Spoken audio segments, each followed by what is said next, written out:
भारतीय स्वाधीनता संग्राम का आखिरी दैदीप्यमान संघर्ष हैदराबाद मुक्ति संग्राम। यह मुक्ति संग्राम केवल राज्य पद्धति और भारतीय संघराज्य में शामिल होने तक ही सीमित नहीं था, अपितु मध्ययुगीन अवशेष वाला धर्मांध संस्थान तथा सरंजामी व्यवस्था नष्ट करके एक नए समाज निर्माण की प्रेरणा इस संघर्ष के पीछे थी। हैदराबाद संस्थान में निजाम के अत्याचारों के खिलाफ पहली बार आवाज बुलंद करने का प्रयास आर्य समाज ने किया। सन 1892 में आर्य समाज की शाखा सुल्तान बाजार में शुरू हुई। प्रथम अध्यक्ष श्रीयुत कामता प्रसाद जी थे तथा मंत्री महात्मा लक्ष्मण दास जी थे।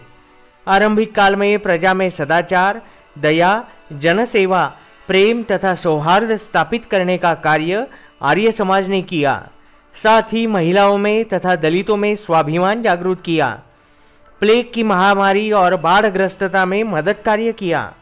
सन 1930 तक हैदराबाद संस्थान में आर्य समाज की तेजी से वृद्धि हुई। बैरिस्टर विनायक राव कोरटकर आर्य समाज के अध्यक्ष थे तथा भाई बंसीलाल जी प्रधानमंत्री थे। भाई बंसीलाल जी, भाई श्यामलाल जी, शेषेराव जी, दत्तात्रेय प्रसाद, गोपाल देव शास्त्री आदि आर्य समाज के कार्यकर्ताओं ने गांव-गांव जाकर प्रबोधन कर हिंदुओं को वैदिक धर्म की ध्वजा तले इकट्ठा किया।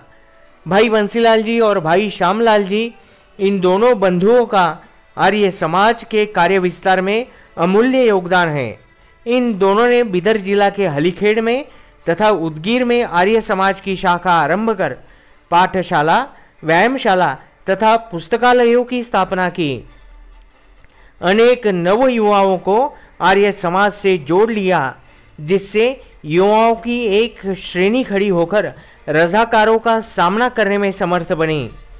हिंदुओं का जबरन होने वाला धर्मांतर इन युवाओं की सहायता से बंद किया गया। रजाकारों द्वारा होने वाला अत्याचार गांव-गांव के युवाओं की सहायता से दूर किया। यह दो भाई यानी जीता जागता आर्य समाज ही थे। उनके लिए आर्य समाज का कार्य जीवन कार्य ही था और उसके लिए ही दोनों ने अपने प्राणों का बलिदान दिया। हैदराबाद मुक्ति संग्राम में पहली आहुति आर्य समाज के कार्यकर्ता वेद प्रकाश जी ने अपने प्राणों का बलिदान देकर दी। मराठवाड़ा के आर्य समाज की पहली शाखा बीड जिला के धारूर में स्थापित हुई। उसके बाद निलंगा में आर्य समाज की शाखा शुरू हुई। 17 दिसंबर 1938 को श्री श्यामलाल जी को विष प्रयोग द्वारा मार दिया गया। 24 अक्टूबर 1938 को श्री देवीलाल जी के नेतृत्व में आर्य समाज के माध्यम से सत्याग्रह किया गया और उन्हें 3 वर्ष के सश्रम कारावास की सजा सुनाई गई। सोलापुर में अखिल भारतीय आर्य महासम्मेलन आयोजित किया गया। पूरे भारत भर से आर्य समाजियों के जत्थे हैदराबाद की ओर निकले। पूरे देश भर में उत्साह का संचार हुआ। इस सत्याग्रह का नेतृत्व महात्मा नारायण स्वामी जी ने किया।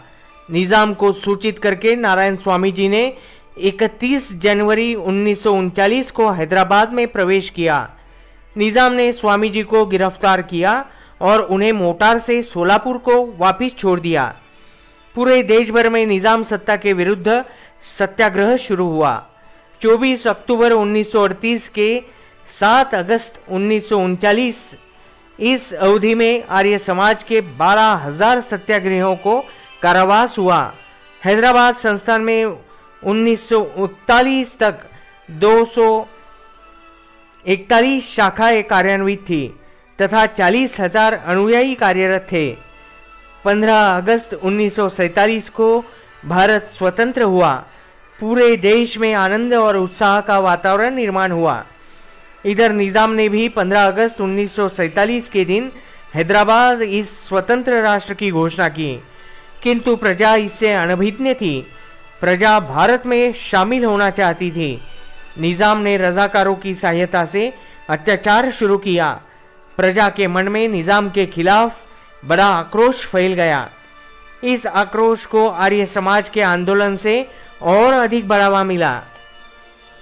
आर्य समाज का हैदराबाद मुक्ति संग्राम में अनन्य साधारण योगदान है। अनेक शूरवीर अनुयायियों ने अपने प्राणों की आहुति स्वतंत्रता समर में दी।